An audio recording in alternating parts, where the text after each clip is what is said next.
Olá, meninos! Tudo bem com vocês? Espero que com vocês esteja tudo bem. Espero que vocês estejam se cuidando e fazendo as atividades da CEMED que estão sendo enviadas para vocês e que vocês já estejam devolvendo todas para a escola, certinho? Hoje eu trouxe um tema muito interessante para o 4º ano do ensino fundamental, os tempos da história. Vamos lá? O tempo cronológico e o tempo da história. Como que a gente pode dizer a diferença entre tempos? O tempo cronológico é marcado pelo relógio, ou seja, pelos minutos, pelos segundos, pelas horas, pela marcação de todo o tempo que a gente tem no relógio, desde quando surgiu o mundo. E o tempo da história é marcado de acordo com a evolução da humanidade. De tempos em tempos, a humanidade muda. A presença do homem na Terra é um grande marco que nós temos da nossa passagem no tempo. Então vamos agora descobrir quais são os tempos da história. A linha do tempo da história é marcada basicamente pela pré-história, pela Idade Antiga, a Idade Média, a Idade Moderna e a Idade Contemporânea. Por que nós falamos a linha do tempo? Porque ela tem o seu começo e ela não tem fim. Nós estamos escrevendo a linha do tempo da história todos os dias. Professora, e como que é que nós vamos saber o que aconteceu na pré-história, na Idade Antiga, na Idade Média, Moderna e Contemporânea? Existem os grandes marcos evolutivos da humanidade. Então vamos lá. Na pré-história foi exatamente o surgimento do homem. O homem apareceu, o homem primitivo, o homem das cavernas. E o maior marco da pré-história foi, além da descoberta do fogo, o surgimento da escrita. Quando um homem descobriu a forma de comunicação, e aí a história mudou. Vamos lá? E passou a ser Idade Antiga, as primeiras civilizações. Civilizações que começaram a se organizar, construir cidades, começaram a fazer agricultura e isso também foi um grande marco. E mudou de novo, fomos para a Idade Média. Quando chegamos na Idade Média, a humanidade também começou a ter uma forma e um costume de se organizar. Lembram dos grandes castelos, dos cavaleiros, dos reis?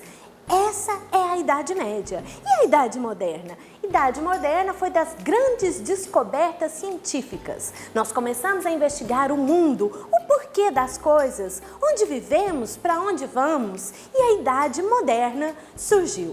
A contemporânea já foi mais uma parte filosófica, como nós estamos evoluindo e como a nossa sociedade convive uns com os outros. Somos iguais? Nós temos condições de socializar com todo o mundo? E aí nós encontramos na fase de hoje, a contemporânea atual. Vamos lá? A pré-história. A pré-história é o período que acompanhava a evolução humana. Então o homem era primitivo, ele caçava e andava de um lugar para o outro sem ter moradia fixa. E aí, esse período é dividido entre Paleolítico, o Mesolítico e o Neolítico. Por que tem essa divisão na pré-história? Exatamente porque no Paleolítico, os homens eles ainda estavam muito primitivos, tinham muito medo dos animais e não tinham descoberto o fogo. No Mesolítico, eles começaram então a descobrir o fogo e como produzir o fogo. Vocês acreditam que eles seguiam o fogo através das grandes tempestades no mundo? Imagina seguir a chuva a pé? Eles faziam isso. E no Neolítico já é quando eles já dominavam o fogo e já faziam ferramentas, já começando a morar dentro das cavernas e com um grande desenvolvimento da agricultura. O Paleolítico, que é o da pedra lascada, nós temos os grandes marcos que são as pinturas rupestres, ou seja, grandes pinturas que eles deixavam para nós nas cavernas e eles pintavam através de flores, de plantas que obtinham essa cor e deixavam os registros dentro das cavernas.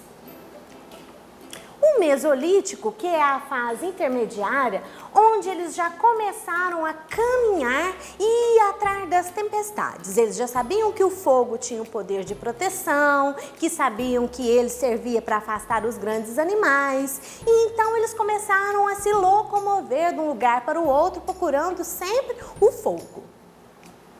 E já no Neolítico, eles já estavam bem estruturados, moravam nas cavernas, os homens saíam para caçar e as mulheres ficavam em casa preparando, tomando conta das crianças. Uma sociedade bem distante do que a nossa, porém é a base da formação da nossa sociedade.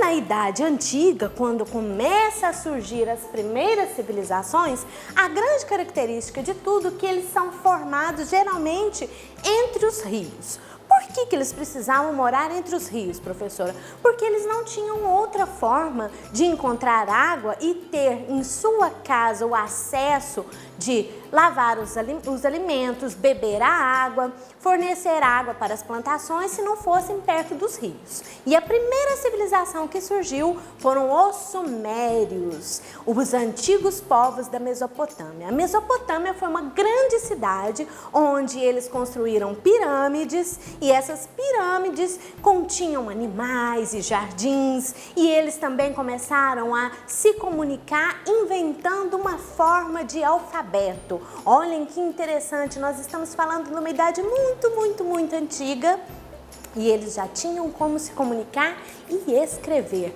através da cuneiforme. A Mesopotâmia, ela era geralmente em cidade desértica, hoje é a Arábia Saudita, a Mesopotâmia, não existe mais por este nome, mas os princípios são os mesmos, as construções todas nos desertos, com areia, tudo aquilo que a gente sabe dos nossos livros e que a professora também já mostrou para vocês. Aqui entre o rio Tigre e Eufrates, a Baixa Mesopotâmia chamava-se Crescente Fértil, terra em que eles dominavam a agricultura, fazendo excelentes comércios entre os rios. Então temos a Alta Mesopotâmia e a Baixa Mesopotâmia. Observem para vocês verem que todas as cidadezinhas ficam perto dos rios. E nós temos também os povos egípcios. Os egípcios também fizeram a sua civilização e a sua grande cidade nas margens do rio Nilo, porque eles também precisavam da água. Quem aqui não conhece o faraó e não sabe das múmias, das maldições e toda a história que nós temos através das pirâmides? As pirâmides do Egito são verdadeiras relíquias que eles deixaram para nós através das grandes construções. E foram com eles que nós aprendemos muitas coisas, por exemplo, a enterrar os nossos mortos e ter religião. Essa é uma imagem bem atual do rio Nilo e nós podemos ver que de um lado e do outro, na cidade do Cairo, e ainda existe esse grande comércio e ele é altamente navegável. Toda a forma que ele tem contribui muito para a agricultura, porque quando o rio sobe, quando chove muito e o rio sobe, nós temos as chamadas cheias do Nilo e todas as terras ficam muito férteis por causa da grande umidade, excelente para plantar. E nós temos também as civilizações da Grécia Antiga.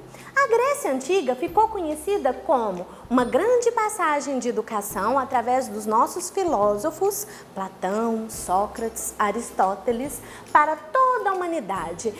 Desde a Grécia Antiga foi quando surgiu o princípio da escola, professor e aluno.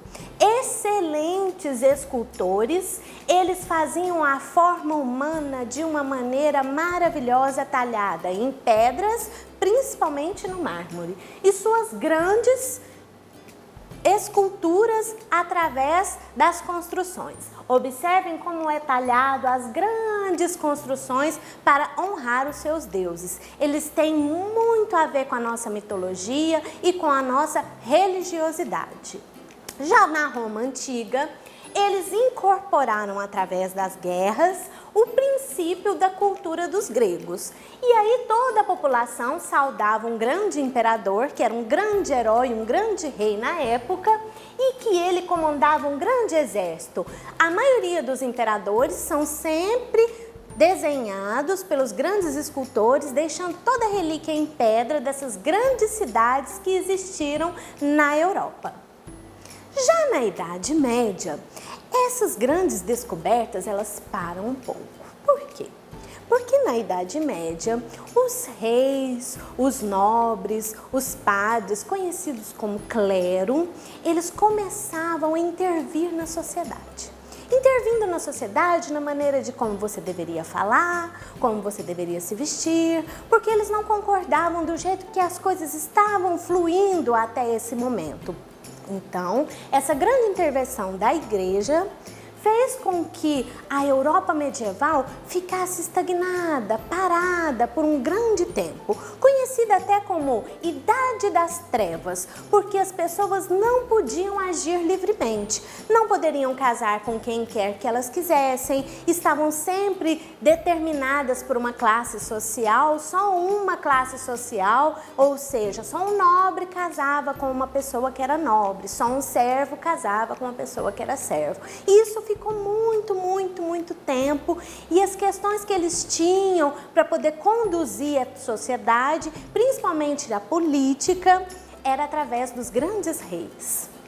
Nessa época, as pessoas cobriam todo o corpo, não poderiam mostrar nenhuma parte a não ser as mãos, principalmente as mulheres, que deveriam obedecer totalmente os seus maridos. Era a época dos grandes castelos e em uma divisão totalmente entre homens e mulheres. Eles não poderiam misturar, só no dia do casamento. E uma mulher só seria reconhecida se ela fosse casada, porque o homem a representava.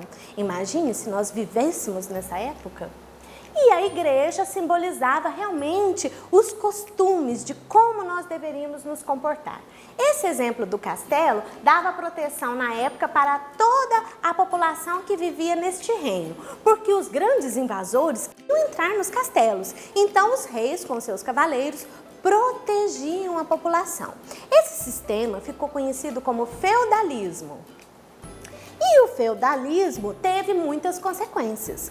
Pela falta de higiene deles, de não gostarem de tomar banho e de não descartar o lixo de forma correta, está sempre mexendo com animais, eles começaram a desenvolver uma grande epidemia, muito parecida com o que a gente está vivendo hoje, chamado a peste negra. A peste negra era simplesmente um carrapato que vivia nos ratinhos que andavam por lá e que picavam as pessoas. E a condição era drástica, a pessoa ficava doente e morria, e 1/3 dessa população que vivia nesta época acabou morrendo. Morrendo como, professora? Morrendo com muitas bolhas vermelhas no corpo, morrendo através dessa picadinha da pulga do rato. E essa doença, ela contaminava de uma pessoa para outra. Então, este marido passava para essa esposa, que passava para o padre, e todo mundo ia ficando doente e morrendo. E os médicos naquela época não tinham nenhum conhecimento, porque eles não tinham estudado ainda de como funcionava o corpo humano. Então, eles começaram a descobrir uma forma de se proteger para chegar perto destas pessoas. Então eles desenvolveram essa grande máscara com essa capa que, se a pessoa tocasse eles não eram contaminados. E assim eles começaram a fazer o tratamento da peste negra. Porém, muita gente morreu até isso acontecer. E esse foi o grande fim da Idade Média. Porque quando eles começaram a descobrir como funcionava o corpo humano, nós passamos por uma outra época da história, a Idade Moderna. E na Idade Moderna foram os grandes acontecimentos tecnológicos. Inventaram-se a bússola, grandes navios, e também começaram a estudar o corpo humano. Como será que eles estudaram o corpo humano? Eles estudaram o corpo humano através da autópsia de corpos. Ou seja, precisava se pegar uma pessoa que já havia morrido e fazer um estudo de como funcionava lá dentro, como a gente é por dentro, quais são os sistemas, sistema reprodutor, sistema cerebral e vários outros sistemas que nós temos. E os grandes mestres da nossa história é Leonardo da Vinci. Nós temos também Michelangelo, Shakespeare e Galileu Galileu, que começou a estudar matemática e sobre os nossos astros, descobrindo que nós estávamos no sistema solar e que o Sol era o centro do nosso sistema. E a Idade Contemporânea começou exatamente depois dessas grandes invenções. Eles começavam a construir máquinas e aí eles começaram a fazer navios e começaram a descobrir novos lugares, inclusive o nosso continente, as Américas. E isso fez uma grande evolução e foi acontecendo muitas e muitas coisas e os reis começaram a perder os seus poderes sobre a sociedade começou a brigar pelos seus ideais e falando que não poderiam ser mandados por uma pessoa só, que queriam o direito de andar, de falar e de pagar os impostos justos, dando origem à grande Revolução Francesa, que são os primórdios de nossa sociedade de hoje. Quais são os princípios da Revolução Francesa? A Revolução Francesa, liberté, égalité, fraternité. Ou seja, no francês, liberdade, igualdade e fraternidade. E a nossa sociedade de hoje tem esses três pilares de igualdade, de liberdade e de fraternidade. Somos todos iguais em qualquer lugar do mundo. E aí a Idade Contemporânea também ocasionou as guerras, que foram as grandes lutas pelos poderes. Eu mando mais, não, eu que vou mandar mais. E uma nação começou a brigar com a outra, gerando guerras mundiais. E a era tecnológica, que é a nossa era de hoje. Todo mundo conhece a era industrial, a era digital. E a história vai mudando e vai mudando e vai mudando e chegamos na era de hoje. A era tecnológica digital da Idade Contemporânea. E qual será a nossa idade do futuro?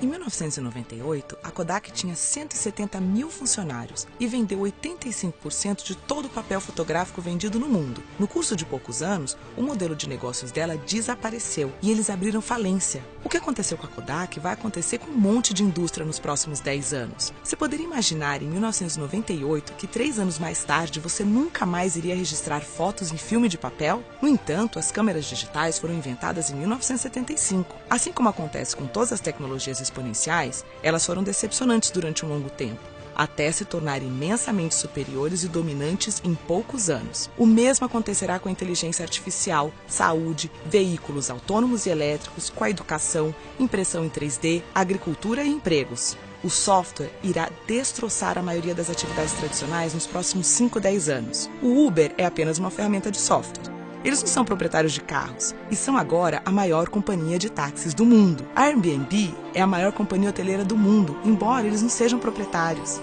Inteligência artificial. Computadores estão se tornando exponencialmente melhores no entendimento do mundo. Nos Estados Unidos, advogados jovens já não conseguem empregos. Com o Watson da IBM, você pode conseguir aconselhamento legal com 90% de exatidão se comparado com os 70% de exatidão quando feito por humanos. Por isso, se você está estudando direito, pare imediatamente. Haverá 90% menos advogados no futuro.